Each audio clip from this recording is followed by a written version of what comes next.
हाँ जी, तुसी पंजाबी जुबान के बारे में बहुत सोहना बयान किया है। हुण मेरा अगला सवाल तुहाडे कोलों है कि पंजाबी च सराइकी के बारे में सानू कुछ दसो मजीद। गल इंज जी कि पंजाबी एक ज़बान है, वो मुख्तलिफ लहजे। मैं अपनी किताब राह मदीना के अंदर पंजाबी ज़बान के 19 लहजे बयान किए हैं। तुसी उन्होंने मुतालिया कर सकते हो, बाजार किताब दस्तयाब है।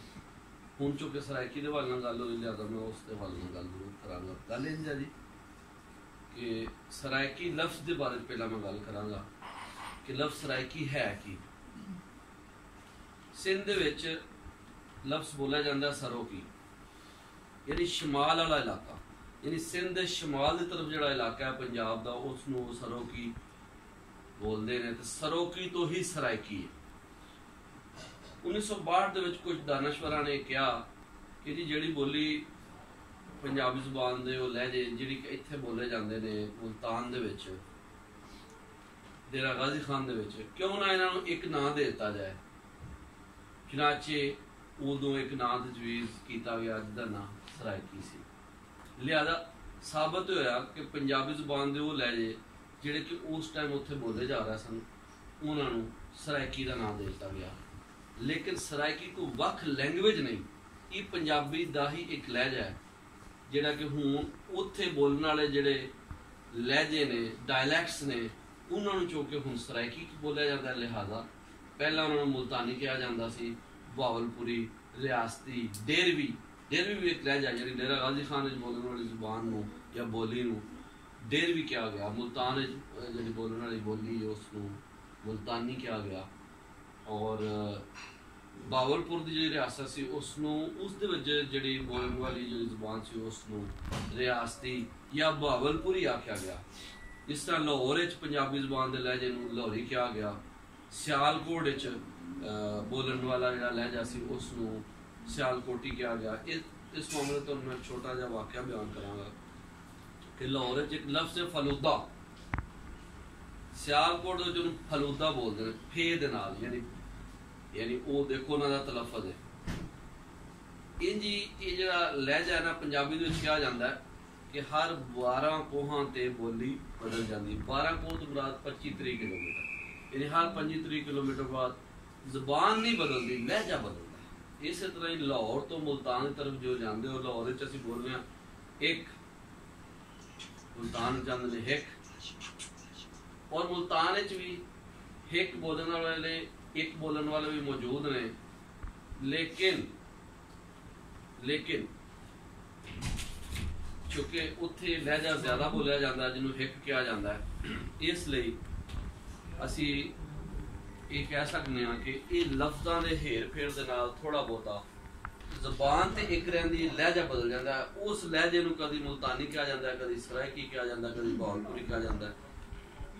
वैसे माजी के अंदर झांको तो लफ्ज़ पंजाबी जड़ा सारे सूफी शायरां ने इस्तेमाल किया। किसी भी जनूबी पंजाब जड़ा इलाका है, मुल्तान, डेरा गाजी खान और इंजार खान तक, सादकाबाद तक, जितना भी एरिया है, इस एरिए दे विच कभी भी किसी सूफी शायर ने लफ्ज़ सराइकी नहीं वरत्या।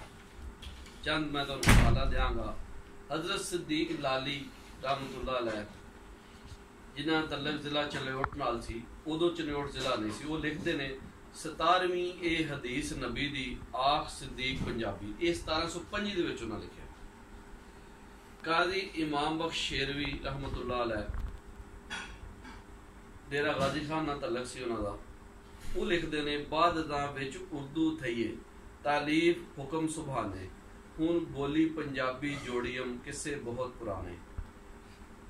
मतलब ये वे कि उन्होंने भी लफ्ज़ पंजाबी इस्तेमाल किया। मसलवी बागो बहार सन 1897 दे विच काजी इमाम बख्श शेरवी रहमतुल्लाह अलैह ने लफ्ज़ पंजाबी वरत्या। इस तो यह साबित होता है कि पंजाबी का लफ्ज़ उस इलाके दे सारे ही शायरां ने इस्तेमाल किया। एक होर गल, बिल्कुल इस टाइम MA सराइकी का निसाब मौजूद है ਜਿਹੜਾ ਕਿ ਬਹਾਉਦੀਨ ਜ਼ਕਰੀਆ ਯੂਨੀਵਰਸਿਟੀ ਦੇ ਵਿੱਚ ਪੜ੍ਹਾਇਆ ਜਾਂਦਾ ਹੈ। ਇਹਦੇ ਵਿੱਚ ਤੁਸੀਂ ਅਗਰ ਗੌਰ ਕਰੋ, ਮੈਂ ਇਹ ਚੰਦ ਲਾਈਨਾਂ ਅੰਡਰਲਾਈਨ ਕੀਤੀਆਂ ਨੇ, ਹਾਈਲਾਈਟ ਕੀਤੀਆਂ ਨੇ। ਇਹਦੇ ਵਿੱਚ ਪੰਜਾਬੀ ਜ਼ੁਬਾਨ ਦੀ ਇੱਕ ਸਿਨਫ ਹੈ ਜਿਹਦਾ ਨਾਂ ਹੈ ਸੀ ਹਰਫੀ। ਉਹਦੇ ਵਿੱਚ 2 ਸ਼ਾਇਰਾਂ ਦਾ ਜ਼ਿਕਰ, ਚੋਟੀ ਦੇ ਸ਼ਾਇਰਾਂ ਦਾ ਜ਼ਿਕਰ, ਹੋਰ ਸ਼ਾਇਰਾਂ ਦਾ ਵੀ ਜ਼ਿਕਰ ਹੈ, ਲੇਕਿਨ ਮੈਂ 2 ਸ਼ਾਇਰਾਂ ਦਾ ਜ਼ਿਕਰ ਕਰਾਂਗਾ। ਇੱਕ ਸ਼ਾਇਰ ਨੇ ਜਿਨ੍ਹਾਂ ਦਾ ਨਾਮ ਹੈ ਹਜ਼ਰਤ ਸੁਲਤਾਨ ਬਾਹੂ ਰਹਿਮਤੁल्लाह अलैह, दूसरे ने सैयद अली हैदर मुल्तानी रहमतुल्लाह अलैह। ਇਹ 2 ਐਸੇ ਸ਼ਾਇਰ ਨੇ ਜਿਨ੍ਹਾਂ ਨੂੰ ਲਾਹੌਰ ਦੇ ਲੋਕ ਵੀ ਜਿਨ੍ਹਾਂ ਦੀਆਂ ਸੀ ਹਰਫੀਆਂ ਨੂੰ ਪੜ੍ਹਦੇ ਨੇ ਔਰ ਮੁਲਤਾਨ ਦੇ ਲੋਕ ਵੀ ਪੜ੍ਹਦੇ ਸੁਣਦੇ ਨੇ। ਤੁਸੀਂ ਦੇਖ ਲਓ ਹਜ਼ਰਤ ਸੁਲਤਾਨ ਬਾਹੂ ਰਹਿਮਤੁल्लाह अलैह, ਉਹਨਾਂ ਨੇ ਦਾ ਜਿਹੜਾ ਕਲਾਮ ਹੈ ਜਿਹਦੇ ਹਰ ਸ਼ੇਰ ਦੇ ਆਖਰ ਵਿੱਚ ਹੂ ਹੁੰਦਾ ਹੈ, ਅਲਫ ਅੱਲਾ ਚੰਬੇ ਦੀ ਬੂਟੀ ਮੁਰਸ਼ਦ ਮਨ ਮੇਰੇ ਵਿੱਚ ਲਾਈ ਹੋ, ਨਫੀ ਅਸਬਾਤ ਦਾ ਪਾਣੀ ਮਿਲਿਆ ਹਰ ਰੱਗੇ ਹਰ ਜਾਈ ਹੋ, ਅੰਦਰ ਬੂਟੀ ਮੁਸ਼ਕ ਮਚਾਇਆ ਜਾਂ ਫੁੱਲਣ ਤੇ ਆਈ ਹੋ, ਜਿਵੇਂ ਮੁਰਸ਼ਦ ਕਾਮਲ ਬਾਹੂ ਜੈ ਇਹ ਬੂਟੀ ਲਾਈ ਹੋ। ਤੁਸੀਂ ਦੇਖੋ ਨਾ, ਇਹ ਸਰਾਇਕੀ ਦੇ ਨਿਸਾਬ ਦੇ ਵਿੱਚ ਸ਼ਾਮਲ ਹੈ ਔਰ ਇਹ ਹੀ ਲਾਹੌਰ ਪੰਜਾਬ ਯੂਨੀਵਰਸਿਟੀ ਦੇ MA ਪੰਜਾਬੀ ਦੇ ਨਿਸਾਬ ਦੇ ਵਿੱਚ ਸ਼ਾਮਲ ਹੋਏ। ਸਾਬਤ ਕੀ ਹੋਇਆ? ਸਾਬਤ ਇਹ ਹੋਇਆ ਕਿ ਇਹ ਜਿਹੜੇ ਸ਼ਾਇਰ ਨੇ ਜਿਹੜੇ ਕਿ ਉਧਰ ਪੜ੍ਹਾਏ ਜਾ ਰਹੇ ਨੇ ਉਹੀ ਇੱਥੇ ਪੜ੍ਹਾਏ ਜਾ ਰਹੇ ਨੇ। ਇਹਦਾ ਕੀ ਮਤਲਬ ਹੈ ਕਿ ਜ਼ਬਾਨ ਇੱਕ ਹੈ ਜਿਹਦਾ ਨਾਮ ਹੈ ਪੰਜਾਬੀ, ਅੱਗੂ ਉਹਦੇ ਮੁਖਤਲਿਫ ਲਹਿਜੇ ਨੇ, ਮੁਲਤਾਨੀ, ਡੇਰਵੀ, ਰਿਆਸਤੀ। ਤੇ ਇਸ ਤੋਂ ਇਲਾਵਾ ਇੱਕ ਹੋਰ ਮਿਸਾਲ, ਕਾਫੀ ਵੀ ਇੱਕ ਸਿਨਫੇ ਸੁਖਨ ਹੈ।